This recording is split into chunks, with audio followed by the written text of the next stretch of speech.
layering, he combines with the placement, but layering is when you move the money around just to muddy the money trail and make it very difficult for law enforcement to follow it. And then integration, once the money is clean enough that you can take it and actually spend it.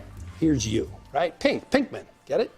Okay, here's your cash. You're out on the town, yeah, you're partying hardy, you're knocking boots with the chickie babes, and oh, who's this? It's the tax man, and he's looking at you. Now, what does he see? He sees a young fella with a big fancy house, unlimited cash supply, and no job. Now, what is the conclusion the tax man makes? I'm a drug dealer. Wrong, million times worse. You're a tax cheat. What do? They take every penny and you go in the can for felony tax evasion. Ouch! The hardest stage for a money launderer is placement. You need a reason for depositing all that dirty cash in the first place. It's not just that you're trying to ward off the IRS. You also have to demonstrate that this money was not illegally derived. And that's why you try to buy these cash-intensive businesses where you can then co-mingle the dirty cash, hence the nail salon. This is the nail salon, right? I take your dirty money and I slip it into the salon's nice, clean cash flow.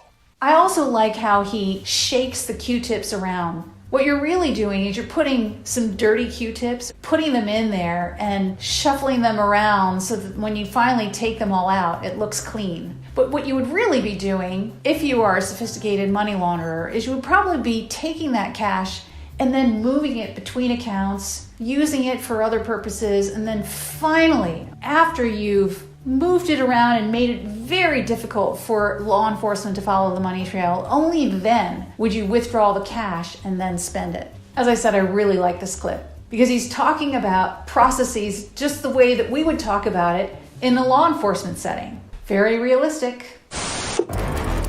Next up, Narcos. Esto es demasiado para lavar. Bueno, compremos una lavadora más grande, pues. And that's what they tried first. On paper, Pablo had the most profitable taxi company ever. He only had 3 cars, but he was pulling in more than $5 million a week. And Gotcha had the most successful emerald mine of all time. He would inject bad stones with oil to make them shiny, and have his friends in Miami buy the emeralds with drug money and give them as gifts to hookers in town. Everybody was happy. For those of you who are familiar with the series, it's based on the actual life of Pablo Escobar, and it's very realistic. Colombia is known to export emeralds, and in this case what they're doing is taking the bad, poor quality gemstones that aren't worth anything, polishing them up, making them look nice, and then selling them as if they are real fancy emeralds. So the drug traffickers in North America are bringing dirty drug cash then to pay for those high quality emeralds. That way, the jewelry store, who's working in cahoots with the Medellin cartel, can justify why they're paying $100,000 for an emerald, which is really only worth $100. And that's how they justify wiring the money back to Colombia.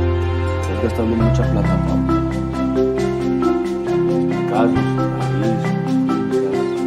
casa, apartamento, First off, let's talk about how he got away with spending that kind of money in the first place without triggering any tripwires. Well, he's not the one purchasing the Picassos or, in fact, the exotic zoo that he had on his estate. He's not doing that himself. He has professional money launderers working on his behalf who have laundered Shri a lot of P.R. Krishna Kumar Ayurvedic अनुसंधान एवं औषधि निर्माण offshore shell companies that are making those whether it's property, whether it's Picasso, whether it's yacht or plane. yo te pensamos que tenemos que volar bajo.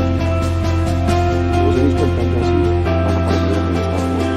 He's bringing in so much cash, he doesn't know what to do with it. There's so many boats, planes, luxury cars that one person can buy. So he's thinking, I'm going to save this for a rainy day.